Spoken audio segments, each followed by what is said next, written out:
Ava-malala omembonahitra mandrakariva Andriamanitra ary hoarotsany amintsika ny fahasoavany, ny fiadanany mandritra izao fiarah-mianatra ny ten'Andriamanitra izao. Isaorantsika hatrany izy satria fotoana malalaka nomeny antsika ahafahana mandray ny teniny ary isaorantsika hatrany izy satria tombontsoa lehibe izany hoe mianatra eo an-tongotry Jesosy izany. Koa mialohan'ny iarahantsika mianatra izao ten'Andriamanitra izao dia manasanao mba hanondrika ny lohanao hivavaka isika. Tompo Andriamanitra rainay, misaotra noho ny fitiavana, ny famindram-po izay arotsaka ao amin'ny fiainanay isan'andro. Mahatsapa izahay fa tianao, indrindra ny amin'izao fampitomboana ny finoanay amin'ny alalan'ny fianonan'ny teninao izao. Jesosy malala, aoka mba ho feno ny fanahy izahay, ahafahanay mandray ny teninao, mampahirezanay noho ny amin'ny anaran'i Jesosy. Amen.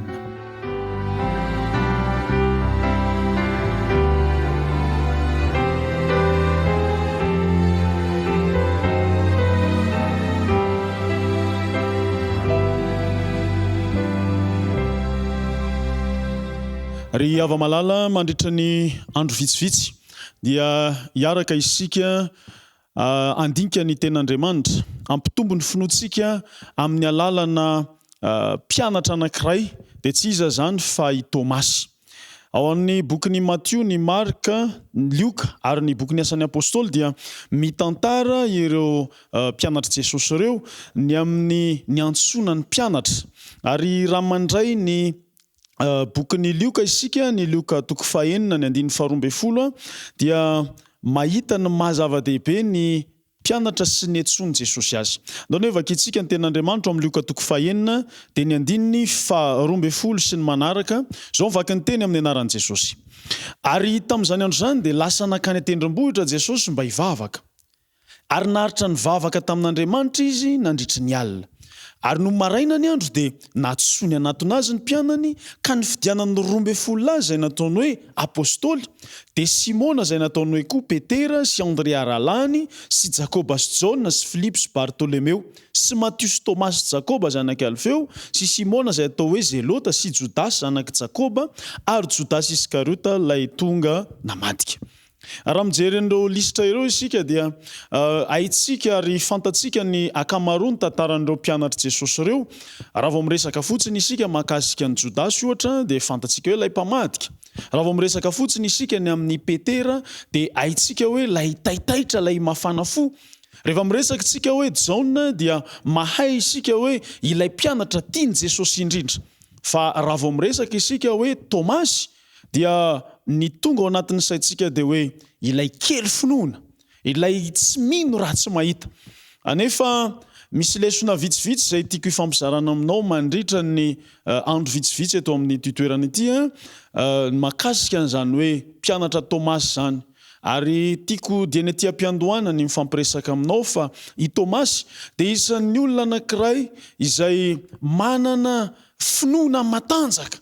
Mety tsy ho azontsika tsaina akory aza ny fandrefesana izany. Koa andao hijery kely ny hevitry ny hoe Tomasy isika anio ary ihany koa ny lesona lehibe amam-pianatra antsika satria raha nifidy 12 lahy Jesosy tamin'izany fotoana zany dia mbola miantso mpianatra ihany koa Jesosy ankehitriny mba hamita ny asany sy ho iraka satria ny dikany teny hoe apôstôly dia haitsika hoe iraka ny dikan'izany. Mbola mifidy ihany koa iraka Jesosy Kristy ankehitriny. Ka ny fiainan'ny Tomasy no angalantsika lesona mba ahafahantsika mamantatra ny toetra tokony hanana mpianatra. Ny tantaran'ny Tomasy no akatsika lesona mba ahafahantsika maka lesona ny amin'ny hoe tahaka ny ahoana ny fomba fiainako amin'ny mampianatra Jesosy ahy. Ry ava-malala, ny mampianatra aloha voalohany indrindra rehefa mijery isika hoe natsona ireto mpianatra reto ary mahita ny tantarandry Petera ny fomba niantsona azy isika hoe eny amoron-drano manana asa kanefa natsona avy hatrany mba ho mpianatra dia tsara ny iverenantsika kely ny amin'ny tantara na ny tontolo-kevitry ny Jiosy rehefa miantso mpianatra ny mpampianatra anankiray. Ny mpampianatra iray rehefa miantso mpianatra dia miantso azy eo anelanelany 12-13 taona ka hatramin'ny 20 taona eo farafabetsany.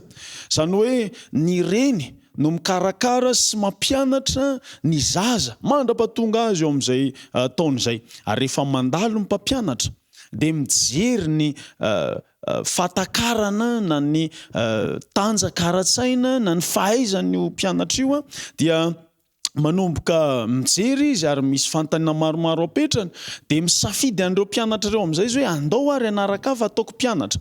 Fa ny apôstôly Petera izay efa tsy tafiditra tao amin'izay sehatra ny fianarana izay fotsiny ohatra fa efa nahazo taona dia efa lasa nandeha nanarato kanefa teny am-panaratona indray dia nisy mpampianatra anankiray niantso azy hoe andao anaraka. Zany natonga azy ireo hoe najanony avy hatrany ny asa izay nataony, ny asa fivelomana, ny fanaratona satria tombontsoa lehibe izany antsoina ho mpianatra izany. Raha malala anio dia te hampahery anao sady ny amin'ny lesona izay raisina ny amin'ny mampianatra. Raha mpianatra Jesosy dia tombontsoa lehibe izany antsoina ho mpianatra izany. Tombontsoa lehibe izany hoe safidiana ho mpianatra izany. Ka ianao androany dia miantso anao Kristy fa te anao mpianana izy. Tiana raha ho tonga mpianana ihany koa ianao. I Tomasy dia isan'ireo mpianatra izay natsoiny Jesosy tamin'ny fomba manokana. Ary misy lesona lehibe izay raisitsika androany avy amin'ny Tomasy, ny hevitry ny anarany fotsiny anankiray. Ny voalohany Tomasy ny anarany na antsoina ihany koa hoe Didimo. Ny amin'ny Jaona 2:10 dia milaza fa Didimo ihany koa ny fiantsoana azy. Ny hoe Tomasy dia avy amin'ny teny arameana hoe Teoma, ary ny Didimos kosa dia avy amin'ny teny Grika izay mitovy ny hevin'ireo anankiroa ireo dia hoe kambana. Zany hoe ny olona mitondra ny anarana Tomasy na Didimo zany tamin'ny andron'ny Jesosy tamin'izany andro zany dia mety nisy kambana tamin'ny tanoany. Inona lesona lehibe izay raisitsika avy amin'izany? Manokana ny fiantsoana, haitsika fa ny kambana matetika dia miray fo, miara-manao zavatra, mitovy ny akanjony, mitovy ny toerana lehany, ary rehefa marary ny anankiray dia mba marary ihany koa ny anankiray. Fa i Tomasy kosa izay azo antoka fa nanana kambana aminy dia izy rery natsoiny Jesosy. Ny lesona voalohany dia izao, manokana ny fiantsoana. Rehefa miantso Jesosy Kristy dia miantso anao manokana izy, ianao io mihitsy ilay natsony. Ary miantso isam-batan'olona Jesosy mba ho tonga mpianana. Ny fiantsoana zany dia tsy miankina amin'ny hoe mba hatsoina mba hiaraka izahay na izay mirahalahy na izay mirahavavy. Ny famonjena koa dia tahaka izany, manokana ny famonjena. Hitantsika tamin'ny andron'ny Lota raha nivoaka avy eo amin'ny tany Sodoma sy Gomora, Lota mianakavy. Fa i Lota dia tsy afaka namonjy na ny vadiny aza. Manokana ny famonjena. Ry malala, lesona voalohany izay raisitsika avy amin'ny Tomasy dia natsoiny Jesosy ho mpianatra izy, tombontsoa lehibe ho azy zany. Fa ny faharoa dia izao hoe izy mihitsy natsoiny Jesosy. Ary ianao mihitsy atsoiny Jesosy Kristy ianao, miantso anao Jesosy. Ary rehefa miantso anao izy dia manana iraka manokana ampanaovina anao ihany koa. Tombontsoa manao ahoana zany hoe atsoiny ilay mpampianatra lehibe, ilay tompony tompo, mpanjaka ny mpanjaka mba ho tonga mpianany. Ianao zany androany dia misy antso izay ataon'i Jesosy aminao hoe meteza ho mpianatra Jesosy. Ny atao hoe mpianatra dia mpanaradia na iza na iza lehany. Ny lesona faharoa izay raisitsika amin'ity mampianatra ity dia izao, ny mpianatra, ny mampianatra dia mety ho very ihany koa izy io. Mety tsy ho mpianatra ianao. Satria raha nijery andreo lisitry ny Matthieu, Marka, Lioka isika dia rehefa tonga amin'ny asan'ny apôstôly dia miova io lisitra io. I Jodasy dia lasa niova ny Matiasy.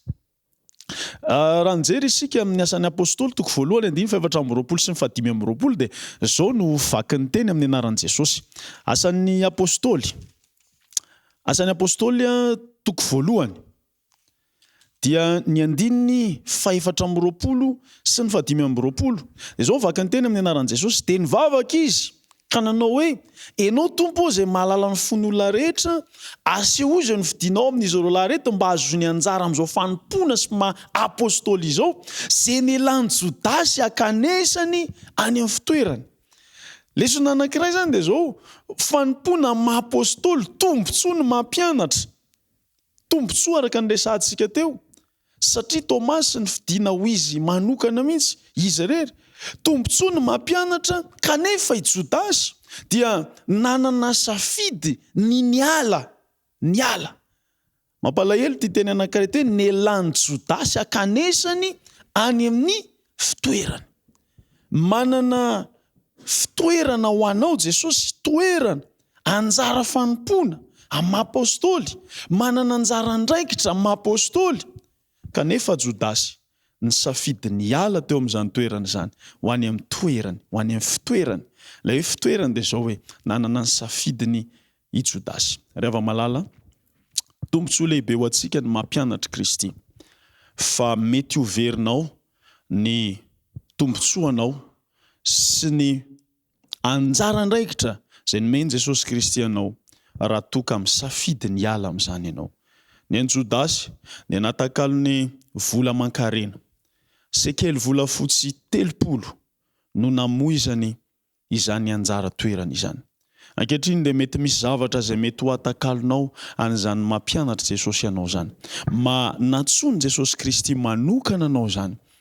Ny apôstôly Tomasy na dia kambana aza dia izy rery no safidiany Jesosy. Izy dia nananjara manokana nampanaovany Jesosy azy. Mety nisy anjara toerana manokana na anjara asa manokana nampanaovana an'ilay Tomasy anankiray, fa i Tomasy hafa ny anjara andraikiny. Ianao atsony Jesosy amin'ny fomba manokana androany ho tonga mpianany. Ary rehefa mpianany ianao dia manana anjara andraikitra manokana hampanaovana anao Jesosy. Koa meteza ho mpiara-miasa amin'ny Kristy. Ary meteza hitahiry izany anjara toerana, izany anjara asa, izany anjara fanompoana izay nomeny Jesosy Kristy anao zany. Aza manao tahaka ny Jodasy, aza atakalo vola aman-karena Jesosy, aza atakalo amin'ity fiainana mandalo ity Jesosy. Fa ekeo kosa ny antsony, dia ny antsony ahatonga anao ho apôstôly iraka irahany Kristy any amin'ny toerana izay misy azy. Zao no voalazany ilay mpanoratra malaza anankiray antsoina hoe Ellen White ao amin'ny boky nosoratany ilay fitiavana mandresy pejy 270. Hoy izy hoe atsony Kristy isambatan'olona isika ankehitriny tahaka ny antsony ireo mpianany fahizay. Mbola miantso antsika isambatan'olona Jesosy Kristy ankehitriny tahaka ny antsony mpianany, tahaka ny antsony an'i Tomasy, amin'ny maha-olona manokana anao, antsony Kristy anao mba hianatra eo tongony, anompo azy, averiko ihany ny atao mpianatra mpanara-dia. Zany hoe manaraka an' Jesosy any amin'izay rehetra alehany, mianatra eo tongony eo ny toetrany, mianatra eo tongony eo ny fombany, mianatra eo tongony eo na ny fitenina ny fietsiny. Zany ny tombontsoa lehibe izay omeny Kristy anao. Ary isan'andro dia hianatra eo tongotry Kristy ihany koa isika. Mino somatoky fa ho raisinao am-po zany antso izany, fa zava-dehibe loatra ny mampianatra Jesosy anao. Ary ho raisinao am-po zany hoe mampianatra anao izany, dia ny tompony hitantsika rehetra mba hanaovantsika am-po zany antso izany. Manasa anao mba hivavaka ho famaranana izao fotoana izao. Andriamanitro misaotra satria natsapy izay androany fa miantso anay amin'ny anaranay ianao, miantso anay amin'ny maizy anay ianao, ary miantso anay mba hanao asa siraka manokana sy asa fanompoana manokana eo amin'ny fiainanay andavanandro, na ao amin'ny tokantranonay zany, na eo amin'ny fiarahamonina misy anay, na eo manodidina anay eny hatramin'izao firenena izao. Mino izay Tompo fa hoekenay izany antso izay miantefa aminay tsirairay avy zany, ka ho tena mpianatra tokoa izay. Dia mitahiny tsirairay avy izay nandre zany teny izany, amin'ny anaran'i Jesosy no ivavahanay. Amen.